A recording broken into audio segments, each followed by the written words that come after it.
उदालगुरि जिल्ला दुलाराय बर' हारिमु आफादनि गोदान बिबानगिरिफोरा समायखिरा लाबाय।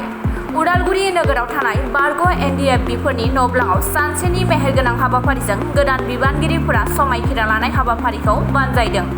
हाबाफारियाव जिल्ला हारिमु आफादनि गोबां गोदान गोजाम बिबानगिरिफोरखौ बाहागो लानाय नुनो मोननाय जादों।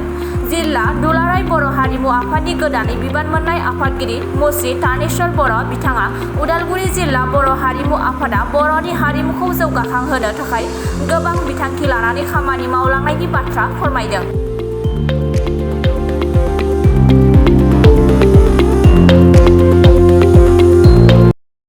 जिल्ला दुलाराय बर' हारिमु आफादा दिनै समायखिरा लानाय हाबाफारि लादों मा बुंनो?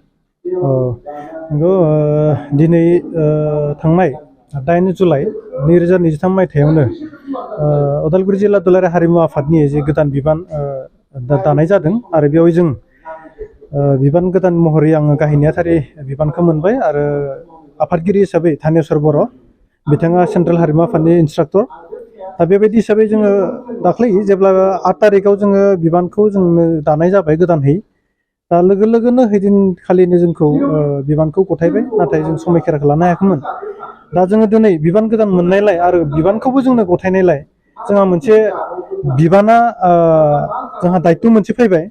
बेबायदि हिसाबै 20 जुलाइ जे दुलाराय हारिमु आफादनि जे गायसन सान बेवहाय लोब्बा लाखिनानै जों समायखिरा हाबाफारिखौ लानो होननानै दिनैनि दिनाव जों दुलाराय बर' हारिमु आफाद उदालगुरि जिल्लाया दिनैनि बे 20 जुलाइआवहाय मिरु दुलाराय बर' हारिमु आफादनि जे गायसन सानजों लोब्बा लाखिनानै दिनै समायखिराखौ लानाय जायो।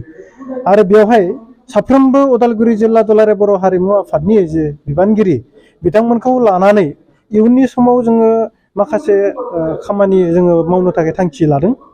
आरो बेवहाय थांखि महरै जोङो लानाय जादों जे मोनसे आफादा मोजाङै खामानि मावलांनो थाखाय जोंनो मेन पावार माखासे सोद्रोमाफोर मोजां साननो गोरों मोजां मावग्रा सुबुंफोर जों नांगौ जायो। आरो दिनै जोङो जिल्ला हिसाबै जिल्लानि दैदेनगिरिफोरजोंल' जों खामानि मावनो हाया। इयुननि समाव मोजां खामानि मावलांनो थाखाय जिल्लाखौ मोजां स्ट्रं खालामनो थाखाय जोङो दख'रा आफाद दानो थाखाय मोनसे थांखि लानाय जाबाय। आरो बै दख'रा आफादखौ जों फैगौ आगस्ट दाननि गेजेरावनो जोङो दानाय जागोन।